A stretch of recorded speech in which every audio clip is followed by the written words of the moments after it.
Hello everyone, my name is Wyatt Weaver, and today I'm going to show you how to build a custom modular planner using 3D printed parts, silicone rubber, and concrete. Let's get right into it. First thing we need to do is generate CAD models in SolidWorks.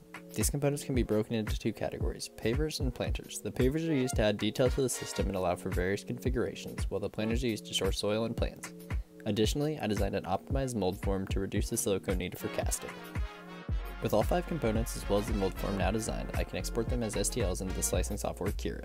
The first step of any 3D printing operations is to ensure the bed is level. Here you can see my print head probing a 5x5 matrix of points, ensuring a quality first layer print. Now we rinse and repeat this process for all our components. To ensure a smooth finish on the final product, I sanded with 220 grit sandpaper, applied filler primer, then followed up with 330 grit. I used a plastic sheet from an old picture frame for the base of the mold, then hot glued the components as well as the form down to it, making sure an adequate seal was achieved between all components in the plastic sheet.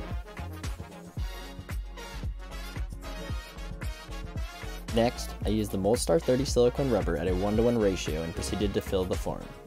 I then used a massage gun to agitate the silicone, bringing any air bubbles to the surface.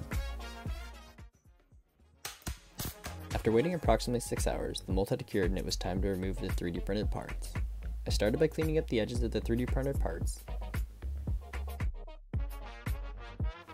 then removed the silicone mold from the form. Lastly, I cleaned up a few edges on the outside of the mold. Removing the 3D printed parts from the mold was surprisingly easy, and I was impressed how much detail the mold captured. The only component that gave me some trouble was the planter, which required some relief cuts to be removed. Overall, I was very pleased with how the silicone mold turned out. With the silicone mold completed, it was time to mix up the concrete. I decided to go with Quikrete sand/topping mix. After adding the Quikrete and an appropriate amount of water to the mixing container, I began the mixing process.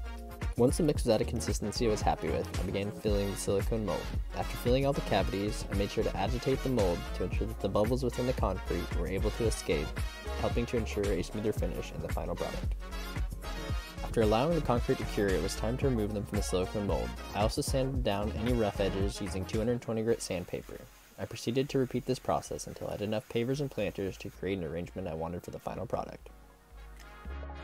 The last step in this project was to arrange the pavers in a configuration I liked. I started by filling one of the planters with decorative rocks since it was so shallow, as this component would usually be the base of a planter. I then gathered together a bowl of potting soil and 2 succulents. It was now time for the fun part.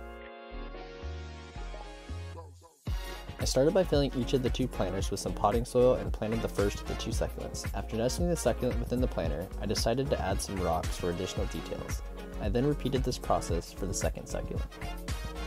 By designing simple geometries with minimal overhangs, I was able to go from 3D printed parts to consumer product quality concrete parts. Overall, I was very happy with how this project turned out. I hope you've enjoyed this video, and thanks for watching.